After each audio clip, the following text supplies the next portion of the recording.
In the dim haze of an autumn twilight in 1907, the winding dirt roads of rural Pennsylvania whispered secrets to those who dared listen. Elias Thorne, a weary reporter from Philadelphia with ink-stained fingers and a nose for the macabre, rattled his buggy toward the forgotten hamlet of Willow Creek, chasing shadows of vanished souls. The air hung heavy with the scent of damp earth and decaying leaves, as if the very ground conspired to bury its truths. Locals spoke in hushed tones of the farmer sisters Evelyn and Clara, two spinsters who tended their sprawling homestead with an unnerving devotion, their milk house standing like a sentinel amid the encroaching woods. No one ventured near after dusk, not since the string of disappearances began. Drifters, laborious, even a few wayward sons from neighboring towns, all swallowed by the night without a trace. Elias dismissed the superstitions at first, chalking them up to small-town folklore, but as he crested the hill overlooking the farm, a chill slithered down his spine. The milk house loomed, its weathered boards groaning faintly in the wind, and from within, he swore he heard them, muffled voices, fragmented and desperate, rising like ghosts from the dark. "Help, please." They seemed to murmur, weaving through the trees like tendrils of fog. What unholy ritual unfolded behind those bolted doors? Elias stepped closer, his heart pounding in rhythm with the encroaching shadows, unaware that the nightmare he sought would chain him to a horror far beyond the printed page. In the fading light of a crisp October evening in 1907, Elias Thorne guided his rented buggy along the rutted, leaf-strewn road that snaked through the rolling hills of rural Pennsylvania. The wheels creaked rhythmically over stones hidden beneath a carpet of crimson and gold foliage, while the horse's breath plumed in the cooling air. Elias, a 34-year-old reporter for the Philadelphia Inquirer, sat bundled in a wool overcoat, his fedora pulled low against the wind that carried the sharp tang of wood smoke and distant rain. His fingers, perpetually stained with printer's ink, clutched the reins loosely. His mind was elsewhere, fixed on the sheaf of crumpled letters tucked inside his breast pocket. Those letters had arrived anonymously over the past month, each one postmarked from the tiny village of Willow Creek. Scrawled in hurried, uneven script, they spoke of men vanishing without explanation, transient laborists seeking harvest work, drifters passing through on their way to the coalfields, even a few local boys who had quarreled with their families and stormed off into the night. 42 names, the latest letter claimed, though no official count existed. The authorities in the county seat dismissed the reports as exaggeration or runaway husbands fleeing responsibility. But the letters insisted otherwise. They pointed, again and again, to the isolated farm on the outskirts of the woods owned by the reclusive farmer sisters, Evelyn and Clara. Elias had always been drawn to stories the city papers ignored, the quiet horrors buried beneath small-town propriety. He had made his reputation exposing sweatshop conditions and political graft, but something about these letters gnawed at him deeper than ambition. Perhaps it was the desperation in the phrasing, the repeated plea, "Someone must come see what hides in the milk house." Or perhaps it was the way the writer described faint cries carried on the wind after dusk, sounds no one in Willow Creek dared investigate. As the buggy rounded a final bend, the trees parted to reveal the valley below. Willow Creek lay nestled there, a cluster of weathered farmhouses and a single steepled church, smoke curling lazily from chimneys. Beyond the village, set apart by a half-mile of overgrown fields and dense forest, stood the farmer sisters' homestead, a sprawling, sagging farmhouse with peeling whitewash, flanked by barns and outbuildings that seemed to lean inward as if guarding a secret. At the edge of the property, half swallowed by encroaching pines, rose the milk house, a squat, windowless structure of darkened timber, its roof sagging under years of neglect. Elias felt the first true stir of unease then, a coldness that had nothing to do with the autumn air. The farm looked abandoned at a glance, yet thin plumes of smoke rose from its chimney, and fresh wheel tracks marred the muddy lane leading to the gate. Somewhere in the deepening twilight, a dog barked once and fell silent. The reporter drew the buggy to a halt at the crest of the hill, staring down at the solitary farmstead as shadows pooled thicker in the woods beyond. He had come chasing rumors, armed with nothing but curiosity and a notebook.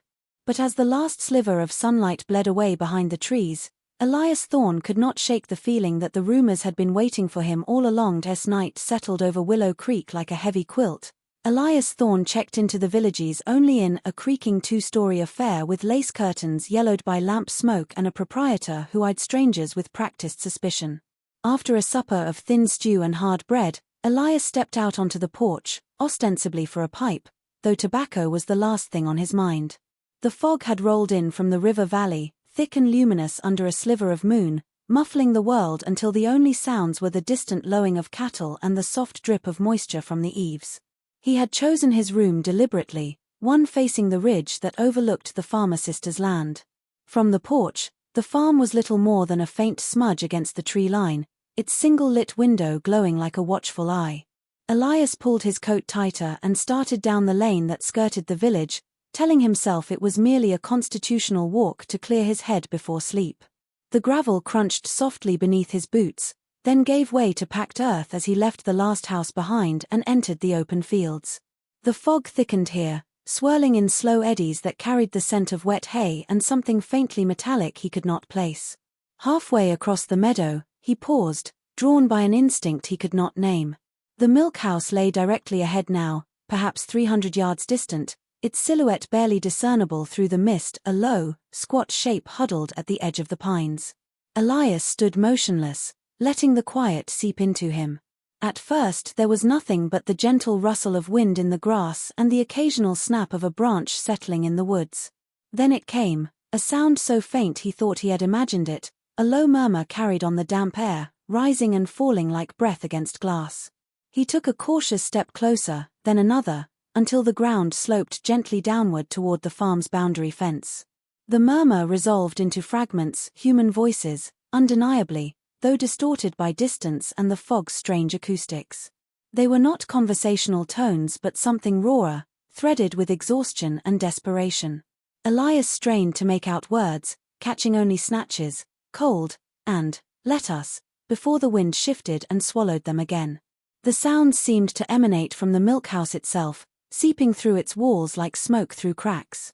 A shiver traced his spine, sharper than the autumn chill. He told himself it could be animals, pigs or calves penned for the night, but the cadence was wrong, too rhythmic, too plaintive. The voices rose briefly in what might have been a collective plea, then subsided into a hushed, continuous susurrus that blended with the fog until he could no longer distinguish one from the other. Elias remained rooted there, notebook forgotten in his pocket, as the mist curled around his ankles and the distant glow from the farmhouse window flickered once, as though someone inside had passed before the lamp. The night pressed closer, heavy with unspoken dread, and the voices in the dark continued their soft, relentless lament. The following morning brought a pale sun that struggled through thinning fog, casting long shadows across the frost-touched fields. Elias rose early, his sleep fractured by the memory of those indistinct pleas drifting through the night. After a hurried breakfast of black coffee and yesterday's biscuits, he set out on foot, skirting the village proper to avoid curious eyes. He carried a small canvas satchel with his notebook, a pencil, and a folding knife, tools of his trade, though none felt adequate against the growing weight in his chest. He approached the farm from the eastern side, where a stand of ancient oaks provided intermittent cover.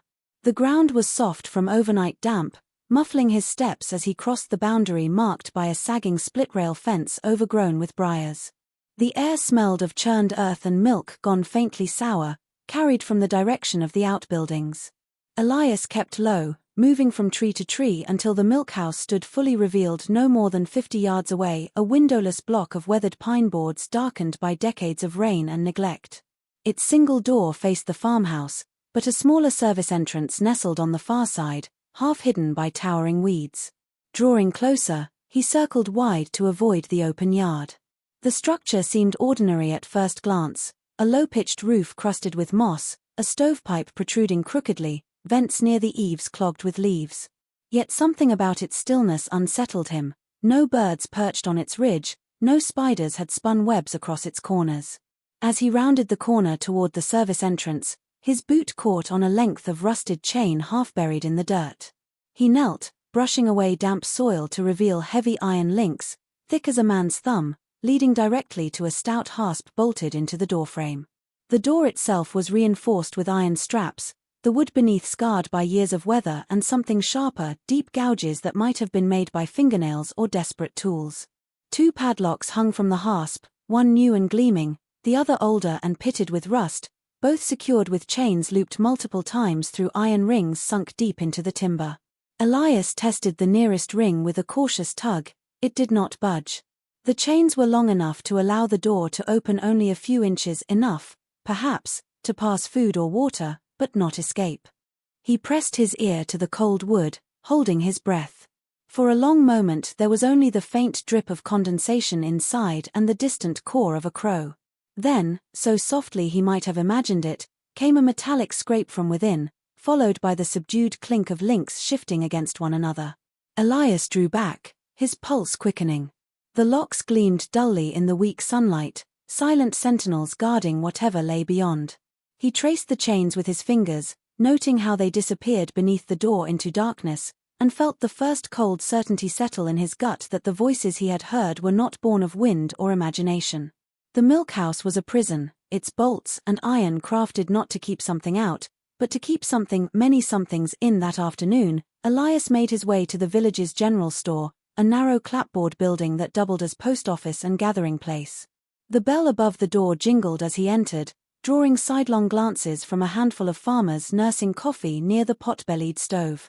He purchased a plug of tobacco he did not intend to chew and lingered by the counter, flipping through a stack of outdated newspapers until the room emptied and only the proprietor remained, a gaunt, grey-whiskered man named Harlan Greer. Elias leaned in, lowering his voice. "I'm passing through on newspaper business. Heard talk of folks going missing around these parts." Greer's eyes flicked toward the window, then back to the ledger he was balancing. He said nothing at first, only wiped his spectacles slowly with a corner of his apron. When he finally spoke, it was in a murmur meant for Elias alone. "Them as asks too much don't stay long in Willow Creek." He paused, glancing again toward the door as though expecting it to open. "But since you're already here, it's the farmer place you're sniffing after, ain't it?" Elias nodded once. Greer exhaled through his nose, a sound like dry leaves scraping pavement. "Evelyn and Clara Farmer. Inherited the spread from their pa 20 years back. Good dairyman, the old man was. Girls kept to themselves even then. After he passed, took a fever, died quick, they shut the gates tighter'n a miser's fist." He reached beneath the counter and produced a small tin of cloves, more to occupy his hands than anything else. "Folks noticed things, little by little.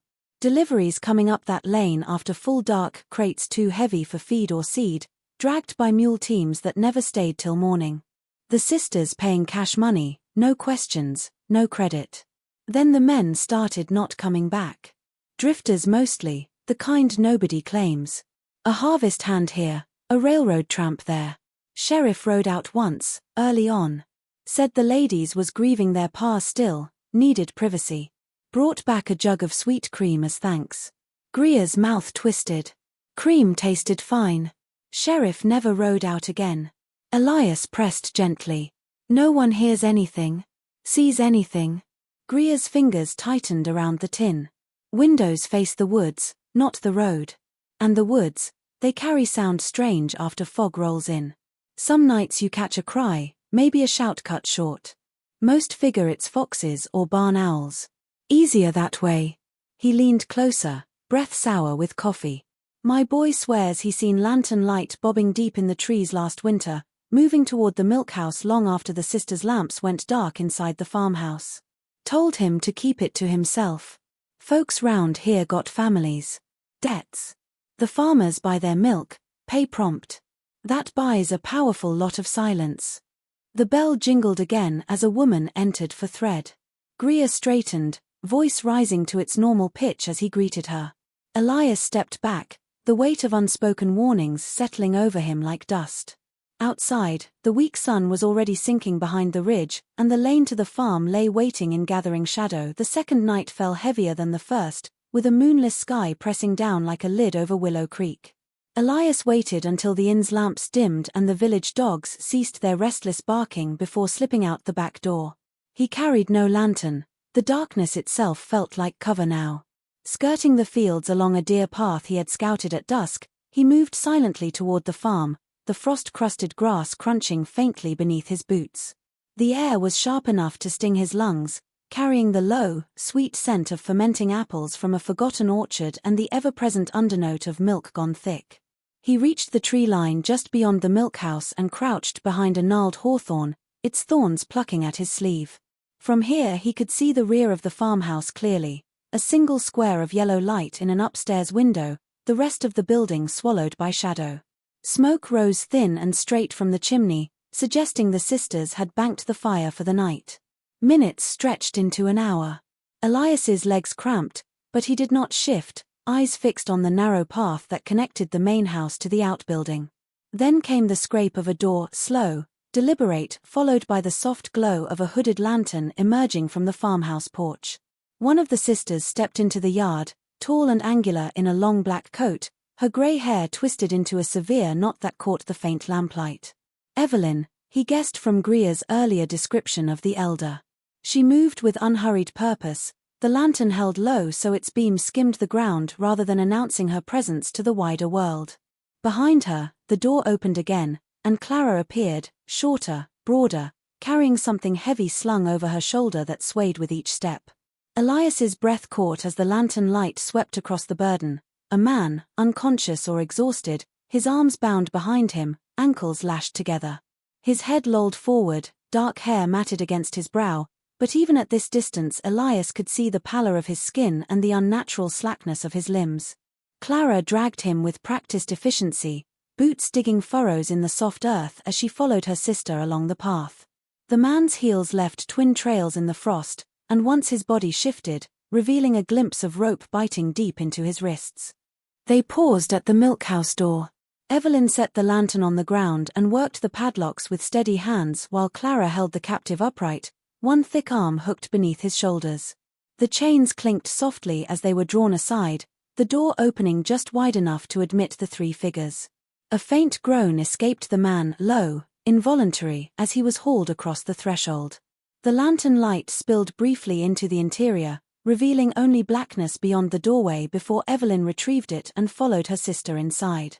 The door closed with a muted thud, the chains rattled back into place, and the locks clicked shut. Within moments the glow vanished entirely, leaving only the faint outline of the building against the deeper dark of the pines. Elias remained crouched long after, the cold seeping through his coat, the image of that limp, shadowed figure burning behind his eyes as the night resumed its watchful silence. The third night brought a hard frost that glazed the fields in silver and turned every breath into a fleeting ghost. Elias could wait no longer. The image of the bound man being dragged across the yard had rooted itself in his mind like a splinter, festering with every passing hour. He left the inn just after midnight, armed with the folding knife from his satchel and a short length of iron pry bar he had taken from the stable. The village slept under a blanket of silence broken only by the occasional creak of settling timber. He crossed the fields more boldly now, driven by a cold fury that overrode caution. The milk house rose before him, blacker than the surrounding pines, its roof edged with rime that caught the faint starlight. Elias circled to the service door, the chains glinting dully where they looped through the hasp. Working quickly in the dark, he wedged the pry bar beneath the newer padlock and heaved. Metal groaned, then gave with a sharp snap that echoed too loudly in the stillness. He froze, listening. No light flared in the farmhouse windows, no dog stirred. The second lock proved older and weaker, a few twists of the blade inside the keyhole and it fell open. The door resisted at first, swollen by damp, then swung inward on protesting hinges. A wave of foul air rolled out, stale sweat, human waste, and something sweeter, cloying, like milk left too long in the churn. Elias stepped inside, pulling the door nearly shut behind him to shield the opening from view. Darkness swallowed him instantly, thick and absolute. He waited until his eyes adjusted, then struck a match from his pocket. The brief flare revealed stone steps descending into a cellar far larger than the building's footprint suggested, hewn into the hillside and lined with rough timber supports. The match burned down to his fingers, forcing him to light another. In its trembling glow he saw them, rows of men chained to iron rings bolted into the walls and floor beams, 42 gaunt figures huddled on filthy straw. Some lay curled against the cold, others sat with knees drawn up, their eyes reflecting the flame like cornered animals. Manacles encircled wrists and ankles, linked by short chains that allowed only the smallest movement. Bearded faces, hollow cheeks, skin stretched tight over bone, many had been here for months, perhaps years. Empty tin cups and cracked bowls lay scattered within reach, remnants of whatever meager sustenance the sisters provided. A low collective murmur rose as the light swept across them. Some turned away, blinded after endless dark, others lifted their heads with painful slowness. One man near the steps, younger than the rest, his hair still thick though matted, rasped through cracked lips, "Water, please." Another, older, with eyes sunken deep in their sockets, reached a trembling hand toward Elias, chains rattling softly. The air vibrated with their breathing, shallow and ragged, a chorus of despair that filled the cavernous space. Elias's match guttered out, plunging him back into darkness, yet the afterimage of those pleading faces burned brighter than any flame. He fumbled for another match, hands shaking now not from cold but from the sheer enormity of the horror surrounding him, the living proof that the whispers in the fog had been only the faintest echo of a far greater nightmare. The match had barely died when the cellar erupted in chaos. Heavy boots thudded on the steps behind Elias, and a lantern's glare exploded into the space, pinning him like an insect against the wall of chained men. Evelyn Farmer stood at the foot of the stairs, shotgun leveled steady in her thin hands, while Clara loomed just behind, clutching a long hay knife that caught the light in a dull, wicked arc. The captives shrank back as far as their irons allowed, a ripple of clinking chains and stifled whimpers sweeping through the straw. Elias raised his hand slowly, the spent matchstick still pinched between his fingers. His voice, when it came, sounded thin even to himself. "I'm a reporter. From Philadelphia. People know I'm here." Evelyn's eyes, pale and unblinking in the lantern glow, studied him with the calm of someone weighing livestock. She did not lower the shotgun. Clara stepped forward, nudging Elias aside with surprising strength, and relocked the broken padlocks with fresh ones pulled from her apron pocket. Only then did Evelyn speak, her tone flat, almost conversational, as though discussing the weather. "You should not have come down those steps, Mr. Thorne. Curiosity is a sin the Lord never forgave." She gestured with the barrel toward the nearest prisoner, a man whose beard reached his chest and whose eyes had gone vacant long ago. These men were lost. Drifters. Thieves. Men without families, without purpose. We gave them purpose. Her gaze swept the cellar, lingering on each chained figure with something disturbingly close to maternal pride. Father always said the farmer blood was thinning. Too many winters, too few suns. After he passed, Clara and I prayed for guidance. The answer came clear as spring water. Clara's voice rumbled low behind her sister. "Strong stock. Healthy. We chose carefully." She reached out and patted the shoulder of a younger captive whose muscles still showed beneath the grime. He flinched at her touch but did not pull away, chains too short for resistance. "They eat well. We keep them clean enough. In time, the children will be strong. Pure. The farm will endure." Evelyn nodded, the lantern light carving deep hollows beneath her cheekbones. 42 sires. Some have already proven fruitful. The babes are kept upstairs, away from the damp. You'll hear them cry at feeding time, if you listen close. She tilted her head, studying Elias with the same detached curiosity she might give a new calf. The world outside is rotting. Cities full of weak blood and foreign ways. Here, we preserve what matters. Land. Lineage. God's order. A low moan rose from the far corner, where one man rocked slowly, forehead pressed to the stone. Elias felt bile rise in his throat, the air suddenly thicker with the reek of confinement and despair. The sisters spoke of their madness as though it were husbandry, their prisoners no different from the bulls in the upper barn. Evelyn took a step closer, shotgun unwavering. "You'll join them now. The chains are ready. In a year or two, perhaps you'll thank us." Clara moved to fetch fresh irons from a hook on the wall, the metal clinking softly as she lifted them into the light in the suffocating darkness of the cellar, with the shotgun's barrel cold against his ribs and Clara's irons clinking ominously close. Elias felt time fracture into a single, desperate heartbeat.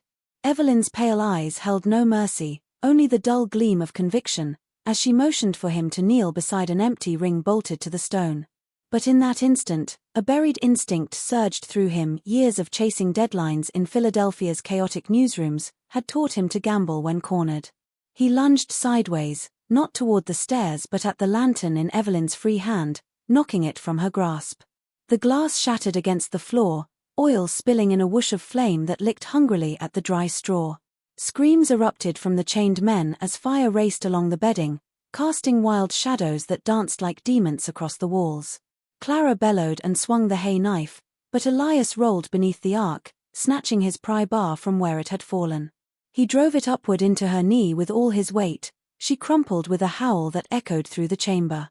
Evelyn fired the shotgun blindly into the growing blaze, the blast deafening in the confined space, pellets ricocheting off stone and iron. Smoke billowed thick and acrid, choking the air as Elias scrambled up the steps, coughing violently, the heat searing his back. Behind him, the captives' cries turned frantic, some pleading for release, others lost in terror as flames crept toward them. He burst through the milkhouse door into the freezing night, lungs burning, and ran not toward the woods but straight across the open yard to the farmhouse, pounding on the locked door with blooded fists until a window upstairs cracked open. Harlan Greer, roused from the inn by some providence or perhaps his own sleepless worry, had seen the distant glow from the ridge and ridden hard with the county sheriff and 2 deputies, lanterns swinging as they thundered up the lane. Elias collapsed against the porch rail as they arrived, gasping out fragments of the horror below. The sheriff, a burly man with a mustache like broom bristles, stared past him toward the milkhouse where orange light now pulsed against the pines, accompanied by muffled shouts and the crackle of timber. Deputies charged inside with buckets from the well and axes, battling the fire just enough to drag the sisters out, Evelyn singed and defiant, Clara limping and cursing, before hauling the chained men one by one into the frost-laden air. 42 emaciated figures blinked against the dawn's first grey light, some collapsing in the dirt, others weeping silently as manacles were struck off. Authorities from neighboring towns poured in by morning, wagons laden with blankets and broth, photographers capturing the gaunt faces that would soon grace front pages across the state. The raid unearthed more than the prisoners, hidden rooms upstairs cradling pale, silent infants with eyes too old for their tender months, and ledgers detailing years of calculated abductions. Yet even as the sisters were bound and led away, their gazes fixed on the smoldering ruins of the milkhouse, whispers lingered among the rescuers of faint cries still echoing from deeper in the woods, as though the farm's darkest secrets had not all been dragged into the light. Elias watched from the sidelines, notebook trembling in his scorched hands, knowing the full nightmare might never truly end.